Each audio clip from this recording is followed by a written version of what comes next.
आज हम स्टार्ट कर रहे हैं। देखिए 12.1 प्रश्नावली में सिर्फ बेसिक क्वेश्चन सब है। इसमें दो फार्मूला लगेगा, जिससे पहला फार्मूला हो जाएगा कि वृत्त का परिधि। वृत्त का परिधि, परिधि का मतलब होता है इसका बाउंड्री। ये जो है ये इसका बाउंड्री, मतलब यहाँ से आप एक रस्सी ले लीजिए, इसको नाप लीजिए, फिर रस्सी को खोल दीजिएगा तो यही इसका लंबाई जो आएगा निकल के वही होगा वृत्त का परिधि, जिसको हम लोग बोलते हैं 2πr। ठीक है, एक ये फार्मूला परिधि का काम आएगा इसमें। और एक होता है क्षेत्रफल, वृत्त का क्षेत्रफल। तो क्षेत्रफल में क्या होता है कि इसके अंदर कितना जगह कवर है, इसके अंदर कितना जगह है, वो जो जगह होगा इसके अंदर वो क्षेत्रफल बताएगा। तो वृत्त का क्षेत्रफल को हम लोग बोलते हैं πr²। ठीक है, तो यही आप दो फार्मूला के याद रखेंगे, आपका 12.1 प्रश्नावली खत्म हो जाएगा। ठीक है, ये दो फार्मूला पर ये टिका हुआ है। आपको बताए कि ये प्रश्नावली 12.1 बेसिक क्वेश्चन के अकॉर्डिंग ये प्रश्नावली बनाया गया है। इससे अगले प्रश्नावली में थोड़ा अच्छा क्वेश्चन सब है, नए नए फार्मूला सब लगेगा वृत्तखंड त्रिज्यखंड का। ठीक है, तो वो सब हम अगले क्लास में देखेंगे। तो हम इसका प्रश्नावली 12.1 का उदाहरण नंबर 1 कर रहे हैं। देखिए क्या है उदाहरण नंबर 1 में, एक वृत्ताकार खेत पर 24 रुपया प्रति मीटर की दर से बाढ़ लगाने का व्यय 5280 रुपया है। इस खेत की 0.50 रुपया प्रति मीटर की दर से जुताई कराई जानी है। खेत की जुताई कराने का व्यय ज्ञात कीजिए। क्वेश्चन में हमको ज्ञात करना है खेत की जुताई कराने का व्यय, मतलब खेत को जुताई कराने का व्यय ज्ञात करना है। और खेत है वृत्ताकार, यानी खेत जो है गोल है, वृत्ताकार गोलाकार आकृति को हम लोग वृत्त बोलते हैं। ये सर्कल के टाइप का है, ये इस तरह का खेत है, इस पर जुताई कराना है। तो जुताई ये जाहिर सी बात है कि अंदर में होगा, जो क्षेत्रफल दर्शाएगा। फल कितना है अगर क्षेत्रफल मालूम चल जाएगा, और ये बोल दिया है कि 0.50 रुपया प्रति वर्ग मीटर की दर से जुताई कराना है, मतलब 1 वर्ग मीटर जुताई होगा तो 0.50 रुपया का मतलब हुआ 50 पैसा। 50 पैसा लग रहा है, तो पूरा खेत का जो वृत्ताकार खेत है इस पर जुताई कराने का कितना खर्चा आएगा, इसका क्षेत्रफल मालूम रहेगा तो हम इससे मल्टीप्लाई करा देंगे तो हमारे पास जुताई कराने का क्या आएगा, व्यय आ जाएगा, कितना पैसा लगेगा। तो जुताई कराने का व्यय ज्ञात करने के लिए पहले इसका हमको क्षेत्रफल निकालना पड़ेगा। तो क्षेत्रफल निकालने के लिए क्षेत्रफल का फॉर्मूला देखिए, वृत्त का क्षेत्रफल होता है πr²। तो पाई तो यहाँ पर बोला है कि पाई का मान 22/7 आप ले लेंगे। ठीक है, आर का मान फिर कहाँ से आएगा, त्रिज्या जब तक मालूम नहीं रहेगा यहाँ से यहाँ तक का त्रिज्या, तो फिर हम नहीं ना बता सकते हैं कि इसका क्षेत्रफल क्या होगा। तो त्रिज्या ज्ञात करने के लिए इंफॉर्मेशन दे रखा है। ऊपर बोला है कि एक वृत्ताकार खेत पर 24 रुपया प्रति मीटर की दर से बाढ़ लगाने का व्यय 5280 रुपया है। मतलब ये वृत्ताकार खेत है, इस पर क्या लगाएगा, बाढ़ लगाएगा। तो बाढ़ लगाने का मतलब होता है कि इस पर घेरा लगाएगा, इस तरह से कुछ इस तरह से इस पर घेरा लगाना है। तो घेरा लगाने के लिए देखिए 1 मीटर पर 24 रुपया लग रहा है, 1 मीटर पर 24 रुपया लग रहा है घेरा लगाने में, और उसको टोटल जो है 5280 रुपया खर्चा हो चुका है। तो कितना मीटर ही रहा होगा, 24 रुपया प्रति मीटर की दर से बाढ़ लगाने, तो 5280 रुपया व्यय दिया हुआ है। तो यहाँ से हम इसकी परिधि ज्ञात तो कर सकते हैं। अगर मान रहे हैं कि 10 रुपया प्रति मीटर इस पर बाढ़ लगाने का खर्चा है, हम कहें कि 100 रुपया हमको लगा है बाढ़ लगाने में, तो आप इजीली कह सकते हैं कि इसका मतलब 10×100, इसका मतलब कितना, इसका जो लंबाई रहा होगा ये मीटर रहा होगा, तब तो 10×100 रुपया लगा है। और हम कह देंगे कि नहीं, हम 12 रुपया प्रति मीटर की दर से बाढ़ लगवाए हैं, हमको 120 रुपया लगा है, तब कहेंगे सर एक मतलब ये 10 मीटर लंबा रहा होगा, 10 मीटर लंबा। तो 10 मीटर लंबा रहा होगा तो कैसे पता चल रहा है, इससे इसमें हम डिवाइड कर रहे हैं, भाग दे रहे हैं, तो हमको इसकी लंबाई मालूम हो जा रहा है। तो वही काम करेंगे। 24 रुपया प्रति मीटर की दर से बार लगाने का व्यय ये बोला है कि 5280 रुपया है, ये दिया हुआ है अपने को, ये दिया हुआ है। तो हम इसकी लंबाई तो ज्ञात कर सकते हैं ना कि कितना लंबा में बार लगाया है। इसे हम आपको एग्जाम्पल पर बताए कि 10 रुपया प्रति मीटर की दर से बार लगाने का खर्चा है, हमको 100 रुपया लगा है, तो आप 10 मीटर फट से बता दीजिएगा। तो कैसे 10 मीटर आया, तो 10 से भाग देने से। उसी प्रकार हम कहे कि 10 नहीं, हमको 12 रुपया प्रति मीटर की दर से बार लगाने का खर्चा लगा है, हम 120 रुपया अदा किए हैं। तो आप कहेंगे सर इसका मतलब 10 मीटर फिर भी रहा होगा, क्योंकि 12 दाही 120 होता है। तो हम क्या कर रहे हैं, अगर डिवाइड कर रहे हैं तो हमारे पास वृत्त का परिधि आ जा रहा है। तो वृत्त का अगर हमको परिधि आ जा रहा है तो परिधि के पीछे पीछे रखते रखते हमारा आर आ जाएगा, त्रिज्या आ जाएगा, और जब त्रिज्या आ गया तो हमारा काम बन गया। वृत्त का क्षेत्रफल निकाल लेंगे और क्षेत्रफल निकालने के बाद 0.50 से इसमें क्या करेंगे, गुना कर देंगे, तो हमको पैसा आ जाएगा कि भाई कितना पैसा लगाना है। तो ये क्वेश्चन का मेन मोटिव है। अब हम इसको शुरू कर रहे हैं। तो ये दिया है कि 24 रुपया प्रति मीटर की दर से बार लगाने का व्यय 5280 रुपया है। तो हम मान लेते हैं कि माना वृत्त की परिधि बराबर x। हम मान लिए कि वृत्त का परिधि जो है मतलब ये लंबाई है x मीटर, मान लीजिए x मीटर है। तो 24 रुपया 1 मीटर पर ले रहा है, तो हमको x मीटर है, तो 24 में x से गुना कर देंगे तो 24x हो जाएगा। और टोटल एक ना पैसा लिया है 5280 रुपया, 5280 रुपया इसी के बराबर होगा। x बराबर अगर हम करेंगे तो आ जाएगा 5280 बट्टा 24। तो x के बराबर करेंगे तो ये कट जाएगा 220 बार में ये कट रहा है, आप कैलकुलेशन करके चेक कर लीजिएगा। 220 बार में ये कट जाएगा, तो इसका मतलब x मतलब परिधि किसका, वृत्त का। तो वृत्त का परिधि हमको आ गया 220 मीटर, तो यानी परिधि का मतलब इसका पूरा बाउंड्री, तो ये लंबाई हो गया 220 मीटर। तो हम यहाँ से हमारे पास परिधि आ गया है। तो हम क्या करेंगे, परिधि के पीछे पीछे रख के हम इसका त्रिज्या निकाल लेंगे। यहाँ से हम लिखेंगे वृत्त का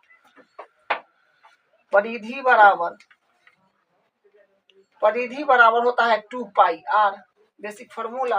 तो वृत्त का परिधि, देखिए वृत्त का परिधि को तो हम x माने थे, जो कि x का वैल्यू तो 220 आया है, तो 220 बराबर में ही रहेगा, क्योंकि ये और ये आपस में बराबर है 2 पाई r। तो यहाँ से हम क्या करेंगे, देखिए 220 बराबर यहाँ से आ जाएगा 2 है तो 2 गुने पाई का मान यहाँ बोला गया है 22/7 लेना है। आर का वैल्यू तो निकालना है, तो एडिटीज रखना है आपको। ये कट जाएगा तो आ जाएगा 110, और फिर इससे ये कट जाएगा तो आ जाएगा 5 बार में कट गया है, तो यानी इधर बचा 5 बराबर, ये तो आर ऊपर रह गया, अब बट्टा में ना 7 आ जाएगा। तो इसको जब आप गुना करेंगे तो आर एक आर इसमें इससे, और इधर आ जाएगा 7 पचे 35, माने 35 मीटर आ गया है आर का वैल्यू, यानी त्रिज्या 35 मीटर आ गया। अब हम वृत्त का क्षेत्रफल निकाल लेंगे। वृत्त का क्षेत्रफल होता है पाई आर स्क्वायर, तो पाई आर स्क्वायर होता है, तो पाई का वैल्यू तो 22/7 लेना है, और आर का वैल्यू 35 आया है, तो 35 गुने 35 2 दफा हो जाएगा, तो इसे ही कट जाएगा 7 पचे 35, तो इसको मल्टीप्लाई कराएंगे तो आ जाएगा 3850 मीटर। ठीक है, तो ये जो है इसका क्षेत्रफल आ गया है खेत का। तो क्षेत्रफल पर ही तो जुताई होगा, तो 1 मीटर जुताई का खर्च है 0.50 रुपया प्रति वर्ग मीटर। तो हम खर्च निकाल लेते हैं, जुताई कराने का खर्च अभी लेंगे। अतः खर्च बराबर मल्टीप्लाई करेंगे तो 1925 रुपया। तो यही इसका फाइनल आंसर हो गया। पहले ही था, अब इसका हम प्रश्नावली का पहला क्वेश्चन है, दो वृत्तों की त्रिज्या क्रमशः 19 सेमी और 9 सेमी है, उस वृत्त की त्रिज्या ज्ञात कीजिए जिसका परिधि उन दोनों वृत्तों की परिधियों के योग के बराबर है। देखिए इसमें दो वृत्त की त्रिज्या दे रखा है, तो यहाँ लिखते हैं माना पहले वृत्त की त्रिज्या को हम R1 मान लेते हैं, R1 बराबर 19 सेमी, तथा दूसरे वृत्त की त्रिज्या और 2 बराबर इसको मान लेते हैं, और 2 बराबर 9 सेमी हमको पूछा गया है। देखिए हमसे क्या पूछा गया है कि उस वृत्त की त्रिज्या ज्ञात कीजिए जिसका परिधि इन दोनों वृत्तों की परिधियों के योग के बराबर है। मतलब ये दो वृत्त है, जिसे अगर देखिए फिगर से अगर हम समझना चाहे तो ये वृत्त है और एक ये वृत्त है। मतलब ये एक है बड़ा वृत्त जिसका त्रिज्या है 19 सेमी और एक छोटा वृत्त होगा जिसका त्रिज्या है 9 सेमी। तो क्या बोला है कि दो वृत्त की त्रिज्या क्रमशः 19 सेमी और 9 सेमी है। उस वृत्त की त्रिज्या ज्ञात कीजिए। उस वृत्त की मतलब एक और कोई वृत्त होगा इसके बराबर में, यहाँ पर मान लीजिए कोई और वृत्त होगा इससे बड़ा सा, मान लीजिए R3 बताना है हमको। तो यहाँ लिख देते हैं कि मतलब ये दो परिधि का योग ई परिधि के बराबर होगा।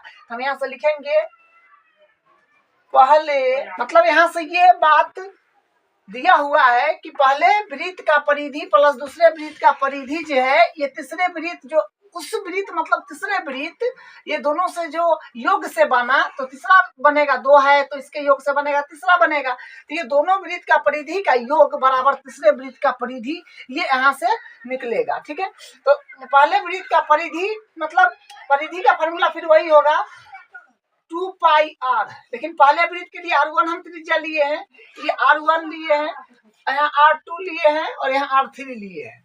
तो 2 पाई R1 प्लस 2 पाई R2 होगा, फिर 2 पाई R। लेकिन इसके लिए R3 है क्योंकि सबका त्रिज्या अलग अलग है, तो ये इसका R3 माने हुए हैं।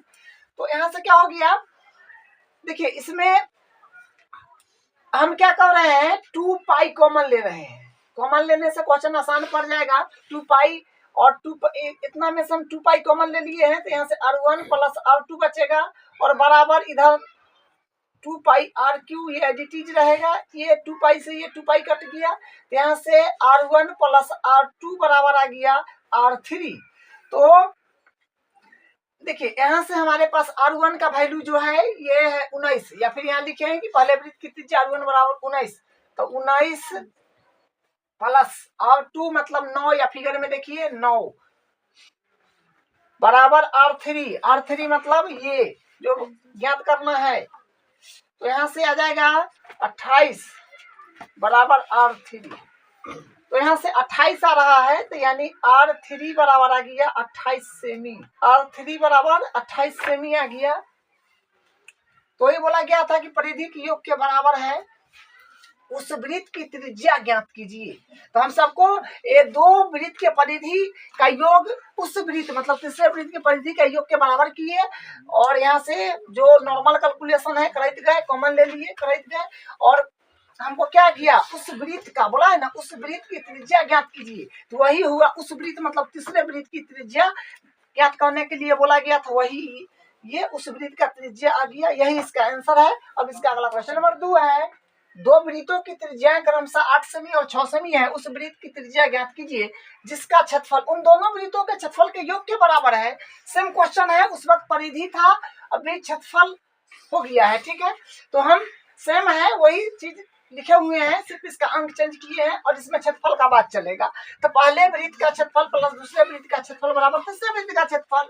तो यहाँ से फिर फिगर भी वही है, इसमें 8, 6 और ये तीसरा वृत्त का त्रिज्या कितना होगा वो ज्ञात करना है। तो वृत्त का क्षेत्रफल होता है पाई आर स्क्वायर। हम पहले वाला को R1 माने हैं, तो R1 प्लस दूसरे वृत्त का क्षेत्रफल, मतलब देखिए क्षेत्रफल का फॉर्मूला वही होगा पाई आर स्क्वायर, लेकिन ये दूसरे वृत्त की त्रिज्या R2 है बराबर तीसरे वृत्त, तो क्षेत्रफल तो वही होगा पाई आर स्क्वायर, लेकिन तीसरे वृत्त के लिए R3 त्रिज्या लिया गया है, तो R3 मान लिए हैं। ठीक है, कॉमन ले लेंगे तो यहाँ से आ जाएगा पाई सिर्फ कॉमन आ रहा है, तो अंदर में बचेगा R1 का स्क्वायर प्लस R2 का स्क्वायर बराबर पाई R3 का स्क्वायर।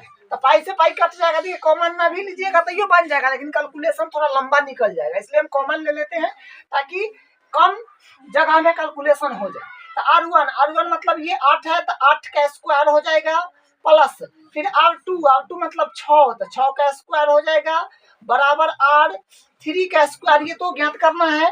तो 8 का स्क्वायर होता है 64 और 6 का स्क्वायर होता है 36, बराबर R3 का स्क्वायर।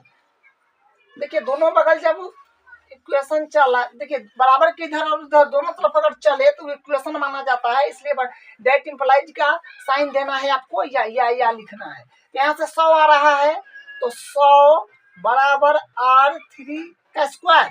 तो हम यहाँ से R3 है तो स्क्वायर से इस पर रूट चढ़ा देंगे, तो कायदे से तो प्लस माइनस में होना चाहिए, लेकिन वृत्त का त्रिज्या जो होगा ये माइनस में नहीं हो सकता, इसलिए प्लस का लेना पड़ेगा। तो R3 बराबर आ जाएगा 10 मीटर में बोला गया है कि सेमी में सब है, तो 10 सेमी आ गया, बोला है ना। उस वृत्त की त्रिज्या ज्ञात कीजिए, मतलब तीसरे वाला का। तो R3 बराबर 10 सेमी आ गया, यही इसका आकृति 12.3 एक तीरंदाजी लक्ष्य को दर्शाती है, जिसमें केंद्र बाहर की ओर 5 क्षेत्र gold, red, blue, black, white चिन्हित है, जिसमें अंक अर्जित किए जा सकते हैं। गोल्ड अंक वाले क्षेत्र का व्यास 21 सेमी है तथा प्रत्येक अन्य पट्टी 10.5 सेमी चौड़ी है। अंक प्राप्त करने वाले इन 5 क्षेत्रों में से प्रत्येक का क्षेत्रफल ज्ञात कीजिए। देखिए सबका जो है ये तो आपका एक वृत्त है, उसके बाद ये पट्टी है, उसके बाद फिर रेड वाला पट्टी है, फिर ये ब्लू पट्टी है, ये ब्लैक पट्टी है और ये व्हाइट पट्टी है।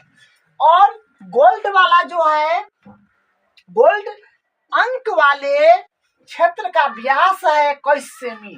तो ये गोल्ड वाला है, इसका व्यास, ये तो एक वृत्त हो गया गोल्ड, तो वृत्त हो गया, इसका व्यास दिया गया है यहाँ से लेकर के यहाँ तक 21 सेमी।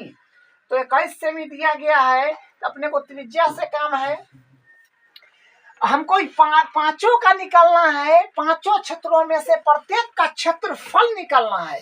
प्रत्येक का क्षेत्रफल, गोल्ड का क्षेत्रफल कितना आएगा, रेड का कितना आएगा, ब्लू का कितना आएगा, ब्लैक का कितना आएगा, व्हाइट का कितना आएगा, 5 का हमको क्षेत्रफल निकाल के बताना है। गोल्ड अंक वाले क्षेत्र का व्यास है 21 सेमी। तो हम यहाँ लिखेंगे पहले गोल्ड अंक वाले क्षेत्र का व्यास दिया है 21 मीटर, सेमी है 21 सेमी। तो त्रिज्या आ जाएगा, त्रिज्या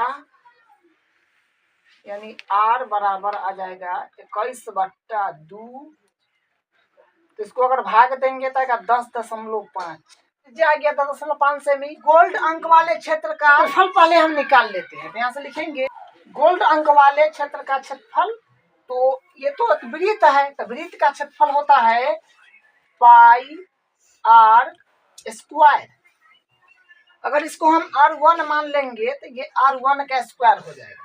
यहाँ से पाई का मान तो 22/7 लेना है, और R जो है ये व्यास दिया था 21, तो त्रिज्या हो जाएगा 21/2। तो हम 21/2 रख रहे हैं, ये भी रखिएगा तो कोई दिक्कत नहीं है, लेकिन ये रखेंगे डायरेक्ट कट जाएगा। 21/2 गुने 21/2 स्क्वायर है तो 2 बार लिखना होगा।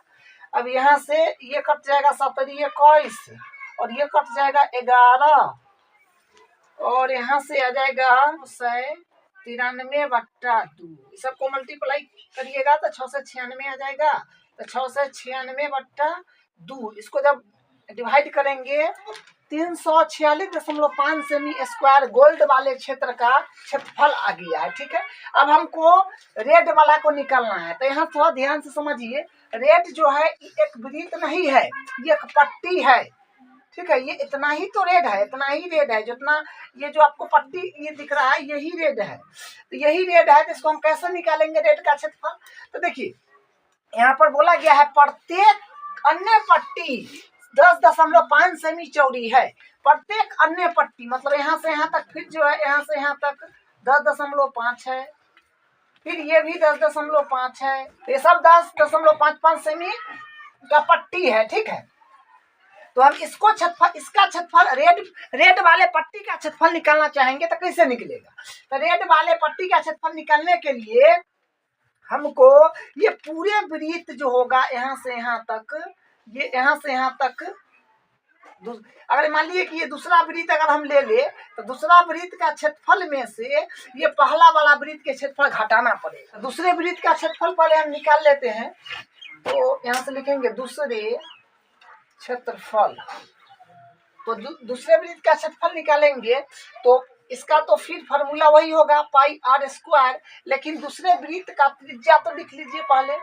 तो इसका त्रिज्या हो जाएगा तो 10.5 है, पहले वाला का व्यास था तो त्रिज्या 10.5 है, और फिर यहाँ से यहाँ तक और बढ़ गया तो 10.5 और 10.5 हो गया 21, तो त्रिज्या हो जाएगा 21 सेमी हो जाएगा। ठीक है, इसके लिए त्रिज्या है ये आप एक बार लिख दीजिएगा कि दूसरे वृत्त का त्रिज्या ये R2 बराबर, क्योंकि इसको R1 माने हैं इसको R2 मान लीजिए, तो R2 का स्क्वायर हो जाएगा। तो यहाँ से का पाई का मान तो 22/7 लेना है, तो पाई का मान 22/7 गुने R 21, तो 21 गुने 21 दो बार, तो इससे ही कट जाएगा तो 17×21 जब मल्टीप्लाई करिएगा तो आ जाएगा 1386 सेमी स्क्वायर। रेड वाले क्षेत्र का क्षेत्रफल निकालना है हमको, तो यहाँ से लिखेंगे क्षेत्रफल। तो अब जानते हैं कि रेड वाला को निकालने के लिए क्या करेंगे, ये तो रेड ये रहा, तो ये 12 में से ये 12 है जिसका हम दूसरा वृत्त माने हुए थे, दूसरा वृत्त में से अगर इसको पहला वृत्त यहाँ पर मान लिया जाए, तो पहला वृत्त अगर मान लिया जाए इसको तो क्या हो जाएगा, तो पहला वृत्त नहीं मानेंगे तो गोल्ड है ना, गोल्ड तो है ही है। तो हम रेड का क्षेत्रफल निकालने के लिए दूसरा वृत्त के क्षेत्रफल में से हम गोल्ड वाले वृत्त का क्षेत्रफल हटा देंगे। तो यहाँ से वही लिखेंगे रेड भाग वाले क्षेत्र का क्षेत्रफल बराबर दूसरे वृत्त का क्षेत्रफल माइनस गोल्ड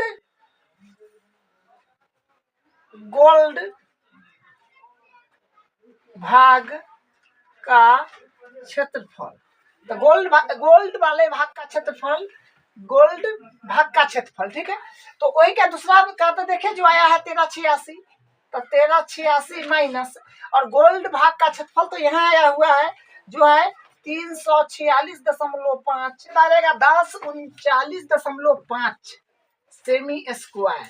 ठीक है, तो ये आपका रेड पट्टी का क्षेत्रफल आ गया। उसके बाद ब्लू का निकालने के लिए क्या करेंगे, इसको मान लेते हैं तीसरे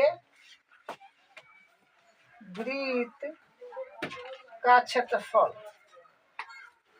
तो तीसरे वृत्त का क्षेत्रफल हो जाएगा, तीसरे वृत्त का क्षेत्रफल फार्मूला तो वही होगा पाई आर स्क्वायर। तो तीसरे वृत्त के लिए हम इसका त्रिज्या मान लेते हैं, आप एक बार सिस्टमेटिक लिख लीजिएगा कि तीसरे वृत्त का त्रिज्या बराबर यानी R3 मान रहे हैं, तो R3 बराबर आ जाएगा। देखिए सब का है, यहाँ ये हो गया 10.5, फिर हो गया 10.5, 21 हो गया, और फिर यहाँ तक 10.5, यहाँ तक 21 हुआ जो आप देखिए, ये देखिए 21 हुआ, उसमें फिर 10.5 जोड़िएगा तो 10 और 20 30 31.5 आ रहा है, 31.5 त्रिज्या बढ़ेगा। फिर तीसरे वृत्त के लिए R3 लिए हैं, तो फिर यहाँ से आ जाएगा पाई का मान, तो फिर वही हो जाएगा 22/7 गुने और R आपके पास है 3.5 गुने 31.5 R जो है 31.5 है, तो 31.5 दो बार लिखा जाएगा क्योंकि स्क्वायर है।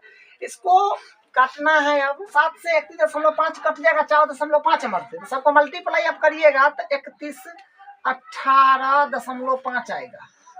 ठीक है, इतना सेमी आ रहा है। तीसरे वृत्त देखिए ब्लू भाग का क्षेत्रफल निकालना है, तो ब्लू भाग का क्षेत्रफल निकालने के लिए क्या करेंगे, ब्लू भाग का क्षेत्रफल निकालने के लिए तीसरे वृत्त के क्षेत्रफल में से दूसरा वृत्त यहाँ तक है, पहला दूसरा इतना तक अगर हटा देंगे तो ब्लू भाग का क्षेत्रफल आ जाएगा। तीसरे वृत्त का क्षेत्रफल माइनस दूसरे वृत्त का क्षेत्रफल, दूसरे वृत्त का क्षेत्रफल। तो सिंपल लॉजिक, ब्लू भाग का क्षेत्रफल निकालना है तो तीसरा वृत्त में से दूसरा वृत्त तक का क्षेत्रफल हटा दीजिए तो ये बचेगा, इतना में से यहाँ से यहाँ तक है तो इन चाहिए, तो पूरा 3 में से तीसरा में से दूसरा हटा देंगे तो ये बचेगा। तो तीसरे वृत्त का क्षेत्रफल अपने पास अभी ये आया है जो है 3118.5 माइनस दूसरा वृत्त का क्षेत्रफल अपने पास ऊपर में है ये जो आया है 1386 या 1732.5 सेमी स्क्वायर। ब्लू भाग का क्षेत्रफल यही हो गया। फिर अब हम ब्लैक पट्टी का क्षेत्रफल निकालेंगे तो फिर क्या करना पड़ेगा हमको, ब्लैक पट्टी का क्षेत्रफल निकालने के लिए चौथा वृत्त का क्षेत्रफल में से तीसरा वृत्त तक का क्षेत्रफल हटा देना पड़ेगा। तो यहाँ से हम पहले चौथे वृत्त का क्षेत्रफल निकाल रहे हैं। चौथे वृत्त का क्षेत्रफल, चौथे वृत्त का क्षेत्रफल, तो वृत्त का क्षेत्रफल का तो फॉर्मूला सेम हो जाएगा वही पाई आर स्क्वायर, लेकिन इसके लिए हम त्रिज्या ले रहे हैं तक आया है 3.5, इसमें फिर 10.5 जोड़ दीजिए, 5 आ जाएगा 42 सेमी। इसका त्रिज्या यहाँ तक आ गया, चौथे वृत्त तक का त्रिज्या हो गया 42 सेमी। इसको R4 माने हैं तो यहाँ R4 लिख दीजिए। तो पाई का मान हो जाएगा फिर वही 22/7 और R का मान हो गया 42 गुने 42 2 बार, तो 7 छक 42 सेमी स्क्वायर। ठीक है, तो चौथे वृत्त का क्षेत्रफल आ गया 5644 मीटर स्क्वायर। अब हम निकाल लेंगे ब्लैक भाग का क्षेत्रफल। चौथे वृत्त का क्षेत्रफल में से तीसरा वृत्त तक का क्षेत्रफल घटा देंगे, तो वही लिख रहे हैं माइनस तीसरे वृत्त का क्षेत्रफल। देखिए इसको मल्टीप्लाई करिएगा तो 5544, इसको मल्टीप्लाई करिएगा तो चौथे वृत्त का क्षेत्रफल निकल के आएगा 5544। ठीक है, अब ब्लैक भाग का निकालने के लिए फिर वही ब्लैक भाग का क्षेत्रफल बराबर चौथे वृत्त का क्षेत्रफल माइनस तीसरे वृत्त का क्षेत्रफल। चौथा वृत्त में से तीसरा वृत्त तक का घटा देंगे तो ब्लैक भाग का क्षेत्रफल आ जाएगा। तो चौथे वृत्त का क्षेत्रफल है अपने पास 5544 माइनस, और तीसरे वृत्त का क्षेत्रफल है जो ये रहा 3118.5 सेमी स्क्वायर। इसको घटाने पर आ रहा है तो ब्लैक भाग का क्षेत्रफल हो गया 2425.5 सेमी स्क्वायर आंसर। व्हाइट भाग का क्षेत्रफल निकालने के लिए फिर हम पश्चिमी वृत्त का क्षेत्रफल निकाल लेंगे और चौथे वृत्त तक का क्षेत्रफल घटा देंगे। तो पहले हम पश्चिमी वृत्त का क्षेत्रफल निकाल रहे हैं। इसका त्रिज्या R5 बराबर कर लेते हैं। इसका त्रिज्या आ जाएगा 10 हो जाएगा 52.5 आ रहा है इसका त्रिज्या। तो फिर निकाल लीजिए, पाई का मान 22/7 गुने और R का वैल्यू है 52.5 गुने 52.5 आ जाएगा 7.5। तो इस सबको मल्टीप्लाई करेंगे तो आ जाएगा 17 27 5 आ जाएगा सेमी स्क्वायर। पश्चिमी वृत्त का क्षेत्रफल आ गया। अब यहाँ से हम क्या करेंगे, व्हाइट भाग का क्षेत्रफल निकालेंगे। तो फिर वही काम करेंगे, पश्चिमी वृत्त के क्षेत्रफल में से चौथा वृत्त तक का क्षेत्रफल घटा देंगे। तो व्हाइट भाग का क्षेत्रफल फिर होगा पश्चिमी वृत्त का क्षेत्रफल माइनस चौथे वृत्त का क्षेत्रफल। फिर पश्चिमी वृत्त का क्षेत्रफल में से चौथे वृत्त का क्षेत्रफल घटा देंगे। तो पश्चिमी वृत्त का क्षेत्रफल अभी अपने पास आया है 17 27 5 माइनस चौथे वृत्त का क्षेत्रफल यहाँ पर आया हुआ है जो है 55 44। इसको घटाएंगे तो आ जाएगा, मिस्टेक हुआ है 86 62.5 आएगा। ठीक है, इसको जब मल्टीप्लाई करिएगा तो आएगा 86 62.5 सेमी स्क्वायर। ठीक है, 62.5 माइनस चौथे भाग का क्षेत्रफल जो ये है 55 44। इसको घटाएंगे तो आ जाएगा, तो इसको घटा दिए तो 3118.5 सेमी स्क्वायर आया है जो है व्हाइट भाग का क्षेत्रफल। यही इसका आंसर है। तो क्वेश्चन आसान है। ठीक है, वही है जो 5 को निकलना था सबका क्षेत्रफल पांचों का, इसलिए लंबा निकल गया है। तो यही इसका आंसर है। अब इसका आंसर है किसी कार के प्रत्येक पहिए का व्यास 80 सेमी है। यदि कार 66 किलोमीटर प्रति घंटे की चाल से चल रही हो तो 10 मिनट में प्रत्येक पहिया कितने चक्कर लगाएगी। हमको 10 मिनट में बताना है कि प्रत्येक पहिया कितने चक्कर लगाएगी। तो ये पहिया है,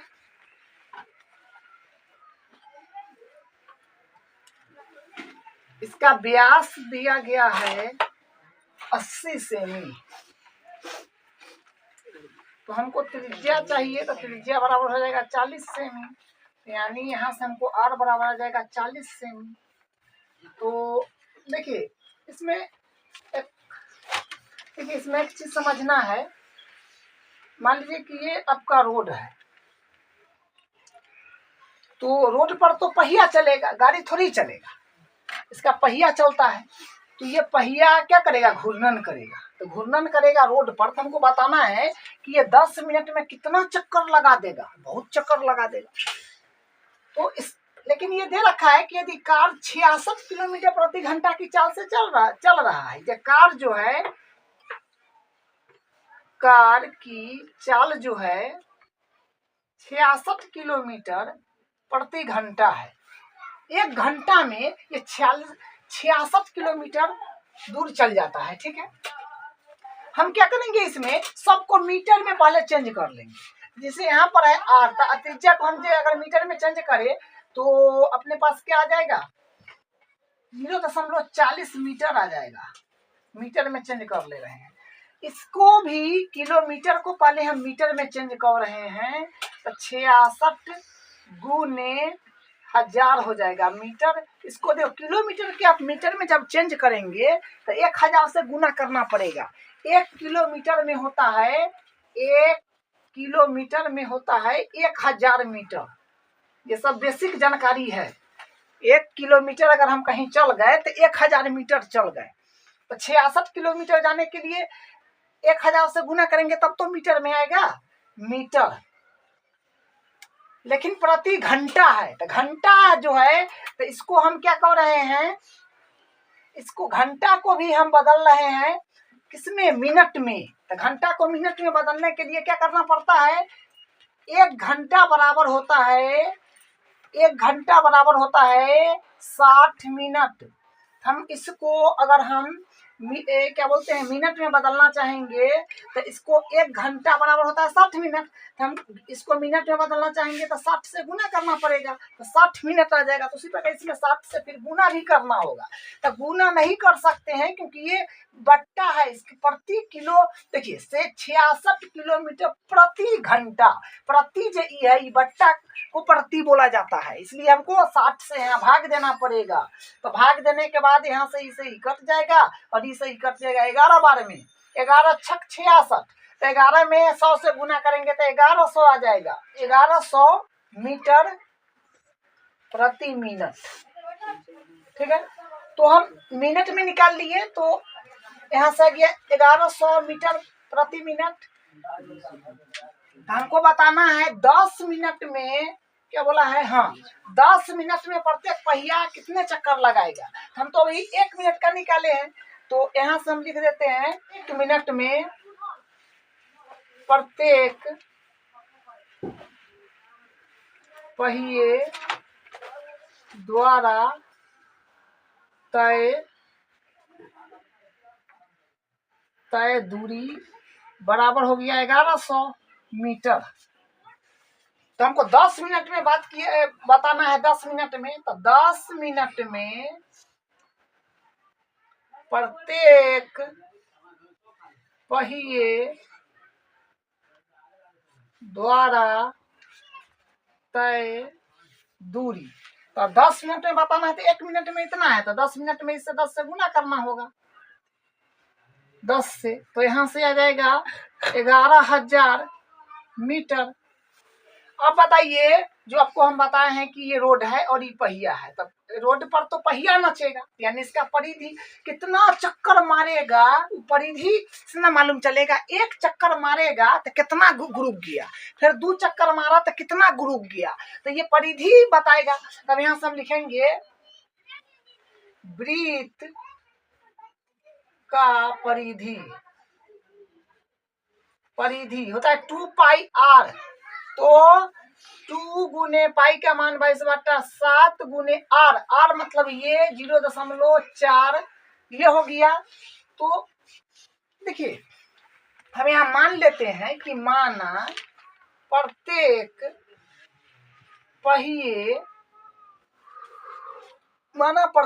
पहिया n चक्कर लिए कि जो है पहिया n चक्कर लगाता है, तो n चक्कर लगाता है तो 1 चक्कर में तो इतना हुआ, क्योंकि 1 चक्कर जब घूम जाएगा तो एक परिधि के बराबर हो जाएगा।